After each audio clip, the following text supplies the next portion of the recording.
ধর্ষণটা হয়েছে কোন রুমে? এই মাঝখানেরটাই। তালা কই? চাবি কই ওর? রুমের চাবি কই? চাবি কার কাছে? আপনার কাছে আছে? আরে ভাই ফ্যামিলি সবই জানে রাতের বেলা যে খাইনিটা আচ্ছা ভাই মূলত মেরে ফেলার লাইন করছে, তারা পারে নাই, চিল্লাচিল্লির কারণে এলাকার লোকজন সজাগ হয়ে সকালবেলা তারা উদ্ধার করে সবাই মিলে। আচ্ছা ভাই একটা কথা বলি, এই যে একটা বাচ্চারে ধর্ষণ করছে, পুরো রুমে রক্ত রক্ত হয়েছে, ইনারা এতগুলো ঘর এতগুলো বাড়ি কেউ কি জানে না? জানে ঠিকই, এরা স্বীকার কেন করতেছে না? হঠাৎ করে তারা সেরি খেতে উঠে এই ব্যাপারটা দেখে, এটা আড়াল করার জন্য প্রথম তারা মাদ্রাসা নিয়ে যায় হুজুরের কাছে। তখন হুজুর বলে এটা কোনো জেন আচরের কিছু না, এটা কি হয়েছে পদ্ধতি বা পরবর্তীতে কি হয়েছে সেটা বলেন।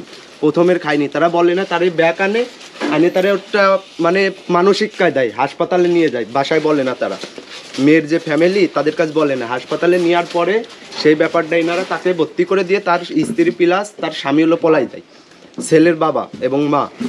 এই বাড়ির সবাইকে অ্যারেস্ট করা উচিত। হ্যাঁ হ্যাঁ, মানে প্রত্যেকটা মানুষকে অ্যারেস্ট করা উচিত। যদিও এই ঘরে হয়েছে ধর্ষণ, এই সেই পাপি ঘরটা না? লাইট আছে?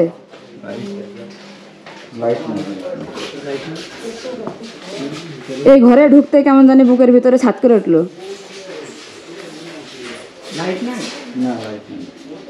এই ঘরে প্রশাসন আসেনি তদন্ত করার জন্য?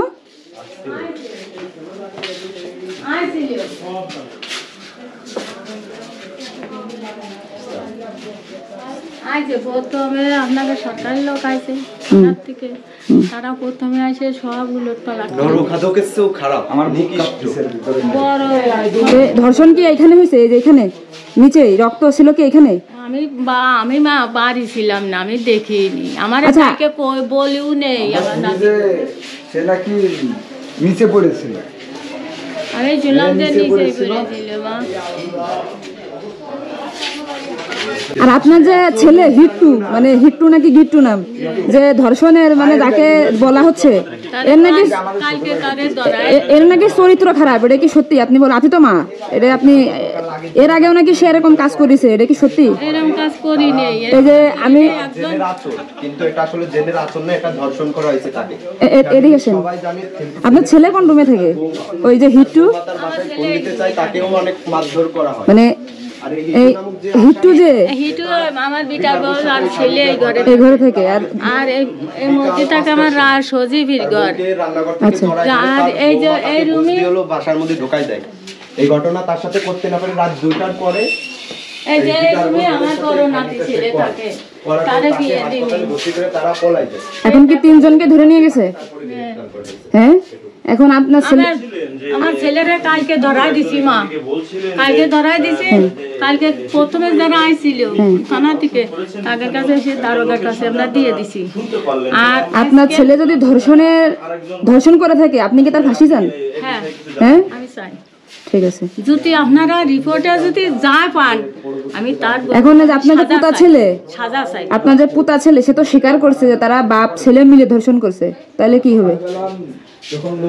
আমার পুতা ছেলে, হ্যাঁ, সেটা আপনাদের ব্যাপার, আপনারা যা খুশি তাই করেন। আমি বলবো না যে আমার ছেলে করুক আর আমার পুতা ছেলেই করুক, তাদের সাজা আপনারা যে খালি পারেন সে ফেলে আপনারা সাজা দেন। আমি ওর মধ্যে আর কোনো আমার। আপনি ছিলেন কোথায় যখন ধর্ষণটা হয়েছে গত রাতে? তখন কই ছিলেন? শুয়ে থাকি। তো এই মেয়ে চিল্লাচিল্লি করেনি বাচ্চা মেয়েটা? না, আপনার যে বিটার বউ, যে হিট্টুর যে বউ, উনি কই আছে? উনি কই? এখানে আছে? কই গেছে? বাড়ি আছে? এখনো সুস্থ হয়নি, তার এখনো জ্ঞান ফেরেনি, তবে রক্তক্ষরণ বন্ধ হয়নি। আমি মেনলি হয়েছে কি ভাই, মানে আমি এখানে আসছি, মানে কালকে থেকে আমার গায়ে শুধু মনে করেন ঘন্টায় 2-3 পছন্দ হয়ে যাচ্ছে। মানে আমি এটা যদি আমার মতো প্রাপ্তবয়স্ক মেয়ে ধর্ষণ হতো, আমি এখানে আজকে আসতাম না। কেন জানেন? দিন শেষে দোষ হয় আমাদের মেয়েদের। এই যে কয়েক মেয়ের উন্না ঠিক ছিল না, মেয়ের চলাফেরা ভালো ছিল না, ধর্ষণ হয়েছে। কিন্তু আমার কাছে কথা 8 বছরের মেয়ে কি দোষ ছিল? আপনি তো আমরা দেখেছি সামাজিক যোগাযোগ মাধ্যমে বিভিন্ন বিষয় নিয়ে কিন্তু আপনি প্রতিবাদ গড়ে তোলেন, এবং আপনার যতটুকু সম্ভব আপনার মাধ্যম দিয়ে, আপনার সামাজিক যোগাযোগ মাধ্যম দিয়ে আপনি যে কোনো বিষয়েই বাংলাদেশের যে কোনো প্রান্তে প্রতিবাদ গড়ে তোলেন। তো এই যে 8 বছরের শিশু ধর্ষণ হলো, এই বিষয়টা আপনি কিভাবে দেখছেন? না এখানে দেখার কোনো কিছু নাই, মানে এখানে দেখার কি মানে কষ্টে, মানে কালকে রাতে মনে করেন ঘুমাইনি একটা বিষয়, মানে ভাবার যে বিষয়টা সেটা হচ্ছে যে আমার আজকে যদি প্রাপ্ত বয়স্ক একটা মেয়ে ধর্ষণ হতো তাহলে আমার এই এখন যে দুঃখটা বা কষ্টটা পাচ্ছি আমি জানি না কষ্টটা পেতাম কিনা। কিন্তু আরেকটা বিষয় যে আজকে যদি আমাদের দেশে মেয়েদের মানে যেভাবে দেখা হচ্ছে, এই মেয়েরা বেকা হয়ে হাঁটে কেন, এই মেয়েরা সোজা হয়ে হাঁটলো না কেন, একটা দল আছে মানে আমাদের সোসাইটির একটা সমাজে কিছু মানুষ আছে যারা মেয়েদেরকে নিয়ে পড়ে আছে। এই মেয়েটা উন্না পারলো না কেন, এই মেয়েটা বাঁকা হয়ে হাঁটলো কেন, এই মেয়েটা সোজা হয়ে হাঁটলো না কেন, এরকম একটা ব্যাপার। এই যে 2 দিন আগে উন্না যুদ্ধ হলো, দেখছেন? উন্না যুদ্ধ হওয়ার পরে ওই মেয়েটা ওই ছেলেটাকে কি করলো, কিছু মানুষ বের করে পাগড়ি পড়াই নিয়ে আসলো। কি হলো মানে তাই সে কি করলো যে আমি অন্যায় করে ইফতিজিং করেও আজকে মানে কি মানুষে বাহবা দিচ্ছে। কালকে এই যে আজকে ধর্ষণটা হয়েছে, যে বাচ্চাটাকে ধর্ষণ করা হয়েছে, এর বয়স কত? 8 বছর। তাহলে এর দোষটাকে কোথায়? এ কি করছে? এর অপরাধটা কোথায় আমাকে বলেন। আমি বাংলাদেশের প্রত্যেকটা মানুষের কাছে একটা প্রশ্ন রাখতে চাই যে আজকে একটা প্রাপ্তবয়স্ক মেয়ে ধর্ষণ হলে তাকে ব্লেম দেওয়া হয়, ও চলাফেরা ভালো না, ও উগ্রভাবে চলে, ও কারোর কথা শুনে না, এই জন্য ও ধর্ষণ হয়েছে। কিন্তু আজকে যে মেয়েটা ধর্ষণ হয়েছে, 8 বছর বয়স, এর অপরাধটা কোথায়? আমার শুধু একটাই প্রশ্ন, আর যে কারণে আজকে আমি নিজে এখানে আসছি। আচ্ছা, আপনি এখন এই যে যে ঘটনাটা ঘটলো, এই ঘটনা আপনি কি কি কি চান? কি আসলে আমি যে চাই অবশ্যই ফাঁসি চাই, কিন্তু আসলে কি ফাঁসি হবে? আসলে কি আজ পর্যন্ত বাংলাদেশে কোনো ধর্ষকের ফাঁসি হয়েছে? কারোর ফাঁসি হয়েছে? হ্যাঁ, এখনো পাই নাই। মানে আমি যদি চাই, আমি চাইলে কি হবে? না, এটা সরকার চাতে হবে। কিন্তু বাংলাদেশের 18 কোটি মানুষই চাই ধর্ষকের ফাঁসি হোক, কিন্তু আমরা কি চাইলে যে এখন এখানে মনে হয় প্রায় 30 জন 40 জন লোক আছে, আজ পর্যন্ত কোনো ধর্ষকের ফাঁসি হয়েছে? না, আমরা দেখি না। কিন্তু আমি যদি চাই এখন আন্দোলন করি ধর্ষকের ফাঁসি চাই, এই যে আজকে মাগুরা আন্দোলন হচ্ছে, গতকালকে ঢাকাতে আন্দোলন হয়েছে না? এবার আন্দোলন হওয়ার পরে আমরা 1 দিন 2 দিন 3 দিন আন্দোলন করে চলে যাবো বাসায়, চলে যাবো না? কিন্তু কি হবে, এই যে ধর্ষণ করেছে এর কিন্তু 1 বছর 2 বছর পরে এর 10 লাখ টাকা ঘুষ দিয়ে এ মনে করেন বের হয়ে চলে আসবে। আর একটা কথা, এই আচ্ছা আমি একটা জিনিস শুনলাম, ওই মেয়েটা যা ধর্ষণ করেছে নাকি মারা গেছে, কথা কি সত্যি? এখন মারা যায় নাই, তবে সিরিয়াস চলতেছে, সিরিয়াস। আচ্ছা, ও কিন্তু এখনো মারা যায়নি, ঠিক আছে, ও কিন্তু এখনো বেঁচে আছে। এখন বিষয় হচ্ছে এই আমার মাথায় একটা জিনিস ঘুরপাক খাচ্ছে, সেটা হচ্ছে এই মেয়েটা যদি বেঁচে থাকে, ওর বয়স তখন 8 বছর, এখন 100 তো আমার মতো বড় হবে, বড় হবে না?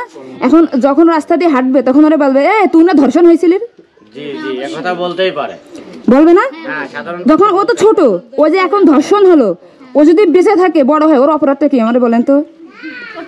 এবার যখন যাবে রাস্তা দিয়ে যাবে না, মনে করেন পড়াশোনা করে 7 বা 8, আশা কবে মানে এদিকে আয়, তুই না ধর্ষণ হলি, তুই না সে, এটা বলতেই পারে। ওর মৃত্যুর আগ পর্যন্ত এই যে যন্ত্রণাটা, এর দায়ভার কে নেবে? কে নেবে বলেন তো? কেউ নেবে? এখন তো এক প্রকার ও মনে করেন এই যে আমরা আন্দোলন করতেছি একটা পর্যায়ে আছি, কিন্তু যখন ও বড় হবে তখন ওর তো জাহান্নাম, মানে এখন তো এক প্রকারের জাহান্নামে আছে ও। এরপরে আমরা সাধারণ আমরা তো অসভ্য জাতি, আমরা একসময় ওরা আরো জাহান্নামে ফেলাবো। বলবে কিছু হলে বলবে কি তুই কি লোক ভালো, তোর না ধর্ষণ করিল, কিন্তু ওর কিন্তু কোনো অপরাধ নেই। ওটা আজকে ধর্ষণ করলো, ওর কোনো অপরাধ আছে? ওর কোনো অপরাধ নেই, কিন্তু একসময় ওরা আমরা ব্লেম দিব।